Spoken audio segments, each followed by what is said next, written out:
வணக்கம். நவம்பர் 13ஆம் தேதி இன்னைக்கான 2வது பதிவு. பங்குச்சந்தையில் நடந்த சில விஷயங்களை விரைவாக பார்க்கலாம். முக்கியமான தகவல், நான் செபி ரெஜிஸ்டர்ட் அட்வைசர் கிடையாது. நம்ம சேனல்ல இருந்து எப்போதுமே ஸ்டாக் ரெக்கமெண்டேஷன்ஸ் கிடையாது. யூடியூப் சேனல் மட்டும் இல்லைங்க, மற்ற சோஷியல் மீடியா பிளாட்ஃபார்மான இன்ஸ்டாகிராம், வாட்ஸ்அப், டெலிகிராம்ல இருந்து கூட நாம ஸ்டாக் ரெக்கமெண்டேஷன்ஸ் வழங்குவதில்லை. மேலும் பணத்தை வாங்கிட்டு எந்த சேவையும் வழங்குவது இல்லை. பல போலியான குரூப் இயங்கிட்டு இருக்கு. தயவு செய்து ஜாகிரதையாக இருங்க. இந்த வீடியோவில் காட்டக்கூடிய அனைத்து கம்பெனிகளும் வெறும் இன்ஃபர்மேஷனல் பர்பஸ்க்காக மட்டுமே முதலீடு செய்யுங்கன்னு சொல்கிற வீடியோ கிடையாது. எந்த ஒரு முதலீட்லையும் ரிஸ்க் இருக்கும். ரிஸ்க் புரியாமல் இன்வெஸ்ட் செய்யாதீங்க. ரிஸ்க் புரியலைன்னா தயவு செய்து இன்வெஸ்ட்மெண்ட்டை தவிர்த்துருங்க. நம்ம ருபி டிரைவர் சேனலை ஆதரிக்கிற அனைத்து நல்ல உள்ளங்களுக்கும் நன்றி. சில இண்டிவிஜுவல் ஸ்டாக்ஸ் மற்றும் செய்திகள் விரைவாக பார்க்கலாம். மத்திய கேபினெட் 45,000 கோடி ரூபாய்க்கான திட்டத்திற்கு அனுமதி வழங்கியிருக்கிறாங்க. இதில் எக்ஸ்போர்ட் ப்ரொமோஷன் மிஷன் எக்ஸ்போர்ட்டர்ஸ்க்காக 25,000 கோடி ரூபாய்க்கான திட்டம். இது பெரும்பாலும் எந்தெந்த செக்டரை குறி வைக்கிறாங்கன்னா, லெதர், ஜெம் மற்றும் ஜுவல்லரி பெரிய அளவில் பயன்பெறுவதற்கான வாய்ப்பு இருக்குன்னு மணி கண்ட்ரோலில் கொடுத்துருக்காங்க. 20,000 கோடி ரூபாய்க்கான திட்டம் கிரெடிட் கேரண்டி ஸ்கீம், இதுவும் எக்ஸ்போர்ட்டர்ஸ்க்காகத்தான். ஸோ அந்த கிரெடிட் கேரண்டி ஸ்கீம் 20,000 கோடி ரூபாய்க்கும் 25,000 கோடி ரூபாய் எக்ஸ்போர்ட் ப்ரொமோஷன் மிஷனும் அனுமதி வழங்கியிருக்கிறாங்க மத்திய கேபினெட். பிசிக்ஸ் வாலா ஐபிஓ குறித்தான தகவல். இன்னைக்கு 3வது நாள். மத்திய அளவில் ஒட்டுமொத்த சப்ஸ்கிரிப்ஷன் 20% ஆகியிருந்திருக்கு. ரீட்டைல் கேட்டகரி மட்டும் 85% ஆகியிருந்திருக்கு. கிரே மார்க்கெட் ப்ரீமியம் ₹1 கூடுதலாக இருக்குது. அதாவது ஐபிஓ விலை காட்டிலும் 1% அதிகமாக போயிட்டு இருக்கு கிரே மார்க்கெட்டில் ப்ரீமியம். கிரே மார்க்கெட்னா என்ன, கிரே மார்க்கெட் ப்ரீமியம்னா என்ன அப்படின்னு நம்ம வேறொரு வீடியோவில் டீட்டெயிலாக பேசியிருக்கோம். அந்த வீடியோட லிங்க் இந்த வீடியோட டிஸ்கிரிப்ஷனில் இருக்குது. யூஎஸ் அதிபர் டொனால்ட் ட்ரம்ப் ஒரு முக்கியமான பில்லை கையெழுத்திட்டு இருக்கிறாரு. கவர்மெண்ட் ஷட் டவுனை முடிவுக்கு கொண்டு வந்திருக்கிறார். ரெக்கார்ட் டேஸில் இருந்திருக்குங்க. 43 நாட்கள் ஷட் டவுனில் இருந்தது யூஎஸ் அரசு. இப்போ அதை முடிவுக்கு கொண்டு வந்திருக்கிறாங்க. இந்த பில்லில் கையெழுத்திட்டு இருப்பதாக என்டிடிவியில் தகவல் கொடுத்துருக்கிறாங்க. கொச்சின் ஷிப்யார்ட் நேற்று குவார்ட்டர்லி ரிசல்ட் அறிவிச்சிருக்காங்க. டிவிடெண்டும் அறிவிச்சிருக்காங்க. டிவிடெண்ட் ஒரு ஷேருக்கு ₹4. அதற்கான record date November 18. Net profit ₹108 கோடி. இயர் ஆன் இயர் 43% விழுந்திருக்கு. ரெவென்யூ ₹1,118 கோடி. இயர் ஆன் இயர் 2% வீழ்ச்சியை பார்த்துருக்கு. எபிட்டா அல்லது ஆப்ரேட்டிங் ப்ராஃபிட் ₹73 கோடி. எபிட்டா விரிவாக்கம், earnings before interest, tax, depreciation மற்றும் அமார்டைசேஷன் இயர் ஆன் இயர் 63% வீழ்ச்சியை பார்த்துருக்கு. மார்ஜின் 6.5%. போன வருடம் இதே குவார்ட்டரில் 17.2% இருந்தது. நசாரா டெக்னாலஜிஸ் நேற்று குவார்ட்டர்லி ரிசல்ட் அறிவிச்சிருக்கிறாங்க. சிஎன்பிசி டிவி 8 கிடைத்த டேட்டா. நெட் ப்ராஃபிட் ₹885 கோடி. போன வருடம் இதே குவார்ட்டரில் ₹16 கோடி மட்டுமே. ஒரு எக்ஸப்ஷனல் லாஸ் இருந்திருக்குங்க. ₹914 கோடி எக்ஸப்ஷனல் லாஸ். அது சேர்க்காம தான் அந்த நெட் ப்ராஃபிட் அந்த எண்ணிக்கை. ஸோ எக்ஸப்ஷனல் லாஸ் எதற்காகனா, அரசு ஆன்லைன் கேமிங் தடை சட்டத்தை கொண்டு வந்தாங்க. அதோடைய பாதிப்பாக அவங்களுடைய மூன்ஷைன் டெக்னாலஜிஸில் அவங்க ஸ்டேக் வைத்திருக்கிறாங்க. அது ₹914 கோடி எக்ஸப்ஷனல் லாஸ் இருக்குது. வருவாய் ₹526 கோடி. இயர் ஆன் இயர் 65% அதிகரிச்சிருக்கு. ஆப்ரேட்டிங் ப்ராஃபிட் 60 கோடி. போன வருடம் இதே குவார்ட்டரில் 25 கோடி. எபிட்டாவும் நல்லாவே அதிகரிச்சிருக்கு. EBITDA margin 11.4%. போன வருடம் இதே குவார்ட்டரில் 8%. ஏஷியன் பெயிண்ட்ஸ் ரிசல்ட்டுக்கு பிறகு புரோக்கிங் கம்பெனிஸ் என்ன ரேட்டிங் டார்கெட் கொடுத்துருக்காங்க. நேற்றே நல்லா பர்ஃபார்ம் பண்ணுச்சுங்க. ஏஷியன் பெயிண்ட்ஸ் நேற்று ரிசல்ட் அறிவிச்சிருந்தாங்க. நேற்றே நல்லா பர்ஃபார்ம் பண்ணாங்க. இன்றைக்கும் மத்திய அளவில் பார்க்கும்போது இன்ட்ராடேல 4% அதிகரித்தது. சிட்டி தொடர்ந்து செல் ரேட்டிங் தான் கொடுத்துருக்காங்க. எதிர்பார்க்குற டார்கெட் 2250. 2150 முன்ன சொல்லி இந்த டார்கெட் பிரைஸ் உயர்த்தி இருக்கிறாங்க. இருந்தாலும் செல் ரேட்டிங் தான் வழங்கி இருக்கிறாங்க. ஜெஃப்ரீஸ் புல்லிஷாக இருக்கிறாங்க. த கிங் இஸ் பேக் அப்படின்னு அவங்களுடைய ரிப்போர்ட்டில் சொல்லியிருக்கிறாங்க. ஜெஃப்ரீஸ் ஏஷியன் பெயிண்ட்ஸ் குறித்து பை ரேட்டிங் கொடுக்குறாங்க. டார்கெட் பிரைஸ் உயர்த்தி இருக்கிறாங்க. முன்ன சொன்னது 2900, புது டார்கெட் 3300.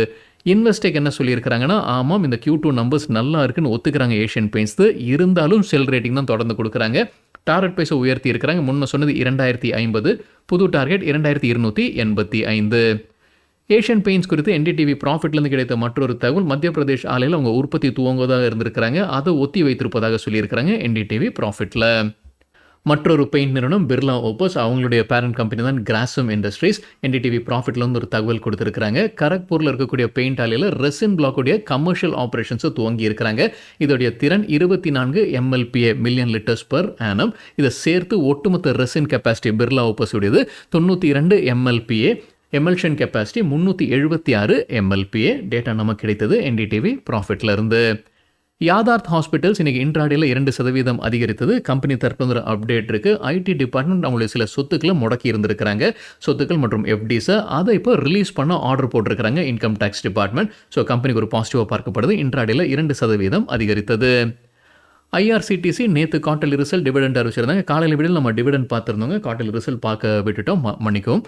ரிசல்ட் பார்க்கும்போது நெட் ப்ராஃபிட் 342 கோடி ரூபாய் இயர் ஆன் இயர் 11% அதிகரிச்சிருக்கு.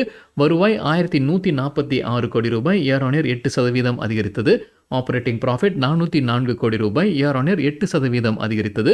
மார்ஜின் 35.2%. போன வருடம் இதே குவார்ட்டரில் 35%. இர்கான் இன்டர்நேஷனல் நேற்று குவார்ட்டர்லி ரிசல்ட் அறிவிச்சிருக்கிறாங்க. நெட் ப்ராஃபிட் 136 கோடி ரூபாய் இயர் ஆன் இயர் 34% விழுந்தது. வருவாய் 1976 கோடி ரூபாய் இயர் ஆன் இயர் 19% விழுந்திருக்கு. எபிட்டா 142 கோடி ரூபாய் இயர் ஆன் இயர் 29% விழுந்திருக்கு. மார்ஜின் 7.2%. போன வருடம் இதே குவார்ட்டரில் 8.2%. ஏத்தர் எனர்ஜி குறித்து என்டிடிவி ப்ராஃபிட்லேருந்து கிடைத்த ஒரு தகவல், அரசுடைய அமைப்பான national investment and infrastructure fund ஷேர்ஸை விற்பனை செய்ய முடிவு செய்திருக்கிறாங்க. 551 கோடி ரூபாய்க்கான ஷேர்ஸை விற்பனை செய்கிறாங்க. இன்றைக்கி செய்திருப்பாங்கன்னு நினைக்கிறாங்க. இன்னொரு முறை சரிபார்க்க வேண்டும். இது 89 லட்சம் ஈக்விட்டி ஷேர்ஸை விற்பனை செய்ய முடிவு செய்திருக்கிறாங்க. அதாவது 2.34%. செப்டம்பர் இறுதியில் அவங்க கைவசம் 4.6% ஸ்டேக் இருந்தது. 2.34% விற்பனை செய்ய முடிவு செய்திருக்கிறாங்க. ஸோ இன்றைக்கி அந்த டிரான்சாக்ஷன் நடந்திருப்பதற்கான வாய்ப்பு இருக்குது. இன்னொரு முறை சரிபார்க்க வேண்டும். ஹொனாசா கன்சியூமர் மாமா அர்த் பிராண்ட் வைத்திருக்கக்கூடிய கம்பெனி குவார்ட்டர்லி ரிசல்ட்டுக்கு பிறகு ஜெஃப்ரிஸ் தொடர்ந்து பை ரேட்டிங் கொடுக்குறாங்க. டார்கெட் ப்ரைஸை உயர்த்தி இருக்கிறாங்க. முன்ன சொன்னது 400, புது டார்கெட் 450. இப்போ 300 லெவலில் ட்ரேட் ஆகிட்டு இருக்கு. இன்றைக்கி நல்லா பர்ஃபார்ம் பண்ணியிருக்காங்க ஹொனாசா கன்சியூமர். அது ரிசல்ட் ரியாக்ஷனாக இருக்கலாம். இன்றைக்கி இன்ட்ராடேல 8% அதிகரித்தது. நேற்று குவார்ட்டர்லி ரிசல்ட் அறிவிச்சிருந்தாங்க. கன்சால்டேட்டட் பேசிஸில் ரெவென்யூ 538 கோடி ரூபாய் இயர் ஆன் இயர் 16% அதிகரிச்சிருக்கு. ஆப்பரேட்டிங் ப்ராஃபிட் 48 கோடி ரூபாய். போன வருடம் இதே குவார்ட்டரில் நெகட்டிவ்ல இருந்திருக்காங்க. எபிட்டா 31 கோடி ரூபாய் நெகட்டிவ். நெட் ப்ராஃபிட் 39 கோடி ரூபாய். போன வருடம் இதே குவார்ட்டரில் நஷ்டத்தில் இருந்திருக்கிறாங்க. 19 கோடி ரூபாய் நஷ்டத்தில் இருந்திருக்கிறாங்க. மஹிந்திரா அண்ட் மஹிந்திரா தரப்புல ஒரு அப்டேட் இருக்குது. மேனுலைஃப் நிறுவனத்துடன் ஒரு ஜாயிண்ட் வெஞ்சரில் வராங்க. 50-50 ஜாயிண்ட் வெஞ்சர். லைஃப் இன்சூரன்ஸ்க்கான ஜாயிண்ட் வெஞ்சர்னு சொல்லியிருக்கிறாங்க மஹிந்திரா அண்ட் மஹிந்திரா. வேதாந்தாக்கு நுவாமா தொடர்ந்து பை ரேட்டிங் கொடுக்குறாங்க. எதிர்பார்க்குற டார்கெட் 686. டிமர்ஜர் பாசிட்டிவாக நிறுவனத்திற்கு இருக்கும்னு நுவாமா கருதுறாங்க. அதே நேரத்தில் சிஎன்பிசி டிவி 18 ஒரு தகவல் கொடுத்துருக்காங்க. அரசு எதிர்ப்பு தெரிவிச்சுக்கிட்டு தான் இருக்கிறாங்க அந்த டிமர்ஜருக்கு. என்சிஎல்டியில் ஹியரிங்லாம் நடந்துருச்சுங்க. ஜட்மெண்ட் ரிசர்வ்டுன்னு நினைக்கிறேன். ஸோ என்சிஎல்டி ஜட்மெண்ட் கொடுப்பாங்க. ஆனால் அரசு தரப்புல வந்து அதற்கு எதிர்ப்பு தெரிவிச்சுட்டு இருக்கிறாங்கன்னு மறுபடியும் சொல்லியிருக்கிறாங்க சிஎன்பிசி டிவி 18ல். டாடா ஸ்டீல் தரப்புல ஒரு அப்டேட் இருக்குது. ஆஸ்திரேலியாவில் அவங்களுடைய ஜாயிண்ட் வெஞ்சர் ப்ளூ ஸ்கோப் அதை அவங்க முடிவு கொண்டு வராங்க. அதாவது யார் ஆப்போசிட்டில் இருந்தாங்களோ அவங்ககிட்ட இருந்து அந்த மீதம் இருக்கிற 50% ஸ்டேக்கையும் அவங்களே டாடா ஸ்டீலே வாங்கிடுறாங்க. 1100 கோடி ரூபாய் இதற்காக செலவு செய்கிறாங்க. இந்த நிறுவனம் கலர் மற்றும் மெட்டல் கோட்டட் ப்ராடக்ட்ஸை உற்பத்தி செய்யக்கூடிய பிஸ்னஸில் இருக்கிறாங்க. சாந்தூர் மேங்கனீஸ் அண்ட் அயனோஸ் தரப்புல ஒரு அப்டேட் இருக்குது. கர்நாடகா பொல்யூஷன் பாடி அவங்களுக்கு அனுமதி வழங்கி இருக்கிறாங்க விரிவாக்கத்திற்கு. மேங்கனீஸ் மற்றும் அயனோர் மைன்ஸுடைய விரிவாக்கத்திற்கு கர்நாடகா பொல்யூஷன் பாடி அப்ரூவல் வழங்கி இருக்கிறாங்க.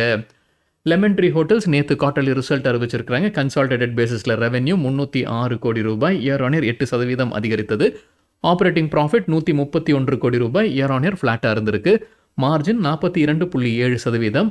போன வருடம் இதே குவார்ட்டரில் 46%. Net profit year on year 17% அதிகரிச்சிருக்கு. 35 கோடி ரூபாய். சென்கோ கோல்டு இன்னைக்கு இன்ட்ராடேல நல்லா பர்ஃபார்ம் பண்ணியிருக்காங்க. 4% அதிகரித்தது. மத்திய அளவில் எடுக்கப்பட்ட டேட்டாங்க. சிஎன்பிசி டிவி 18 கிடைத்த Q2 டேட்டா. சேல்ஸ் 1536 கோடி ரூபாய் இயர் ஆன் இயர் 2% அதிகரித்தது. ஆப்பரேட்டிங் ப்ராஃபிட் 106 கோடி ரூபாய் இயர் ஆன் இயர் 106% அதிகரிச்சிருக்கு. மார்ஜின் 6.9%. போன வருடம் இதே குவார்ட்டரில் 3.5%. ப்ராஃபிட் ஆஃப்டர் டாக்ஸ் 49 கோடி ரூபாய் இயர் ஆன் இயர் 300% அதிகரிச்சிருக்கு.